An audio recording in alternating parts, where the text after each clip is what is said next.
Coming up on Countdown to Indy, we'll take you inside the Andretti Autosport shop. Get tips from a pro on the best ways to get amazing racing photos. Find out what brought Al Unser out of retirement and unearth some unique Indianapolis 500 track history.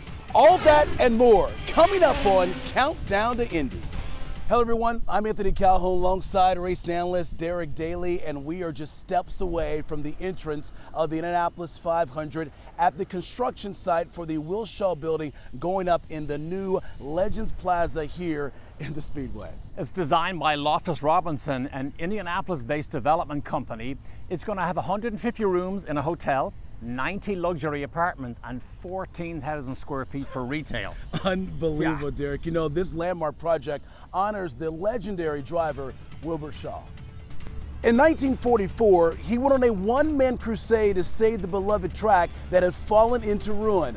After convincing Tony Holman to buy it, Shaw became the president, and together they not only brought the track back to life, but made it the greatest spectacle in racing. Throughout the life of the Speedway, essentially one thing has remained unchanged since initial construction, that famous 2.5-mile oval. Yeah, you're right, Derek. You know, last fall, core samples were taken from the track, unearthing over 100 years of history. In 1909, it was a crushed limestone and tar type racing surface. And then the summer of 1909, when we first started racing, that surface, under the pressure of the motorcycles and the cars that ran, started breaking up and actually injured and killed some drivers. And the AAA came to us, and they were the folks that actually sanctioned racing at the time, said, look, we can't sanction racing here anymore unless you come up with a different surface. And Carl Fisher and his team went to the Bricklayers Association and came up with the 3 million plus bricks that then they put in the fall of 1909. So this brick had not seen the light of day since that asphalt layer went on it sometime probably in the 30s. And you can see through the core sample there are areas in it where you can see that the water over the years has settled and caused the bricks to come apart and even the asphalt at some level to break. And as that water gets down in there, it creates different pressure around the racetrack, and it creates these tiny bumps that you and I might not notice in our car, but at 230 miles an hour in real stiff Indy cars, the drivers notice. This very top layer and even the little base that's underneath it, that layer is from early 2000s. So you can see the difference in the construction. A lot of that is because we've learned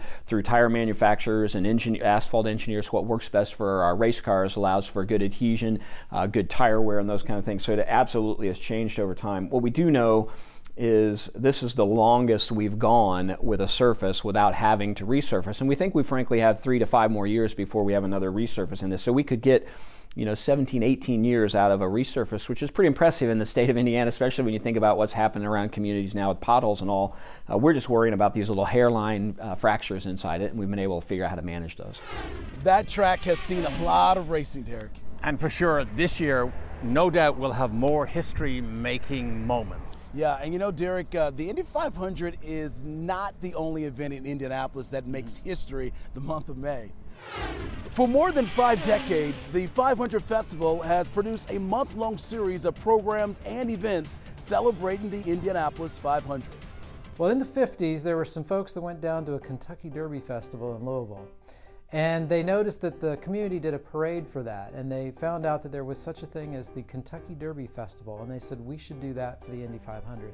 So 2 globally iconic sporting events at about the same time back in the 50s came up with the concept of having a community organization whose sole purpose was really to extend the celebration and connect the community to those big events. Pretty quickly after that, they started thinking about, okay, now what do we do? What things in a meaningful way could we connect that would be more of a celebration, not out at the track, but the celebration that occurs around the city and around the state. One of the older programs is the 500 Festival Princess Program presented by Reese Nichols. So the Princess Program, which may have had a little bit of a pageant background to it, for many, many years has actually been about scholarship and leadership development and community service for very talented young women from universities and colleges around the state of Indiana. So other programs that began after that, 41 years ago, we started something called the Mini Marathon. And today, the One America 500 Festival Mini Marathon has been one of the largest half marathons in the world. In fact, for 28 of those 40-some years, it's been the largest half marathon in the United States. The very first one went from the circle downtown and finished at the Yard of Bricks there at the racetrack and was won by a 2-time Olympic medalist, Frank Shorter. Frank has come back to Indianapolis almost every year since then to help us celebrate the start of the mini marathon. The J.P. Morgan Chase 500 Festival Kids Day, which is downtown on the Circle, a free event. Most of the programming is geared around youth, and specifically youth fitness and health, but also some multicultural entertainment. I think everybody should see the Indy 500. But I think what you'll find when you'll come here is that there's something for everyone, and they're all done at the highest levels and on a very significant scale. So when you look at the IPL 500 Festival Parade, you're talking about a parade that's going to be nationally and locally televised. You're talking about a parade that's going to feature celebrities from around the world. It's going to have all the drivers that are in the race. It's going to have really right on par with Macy's Day and Tournament of Roses Parade, and all going right downtown in Indianapolis. That notion of Hoosier hospitality is very real and no more better on display than in the month of May. Stick around. After the break, we'll go behind the scenes at the Andretti Autosports shop with drivers Alexander Rossi and Zach Veach. That and more when Countdown to Indy returns.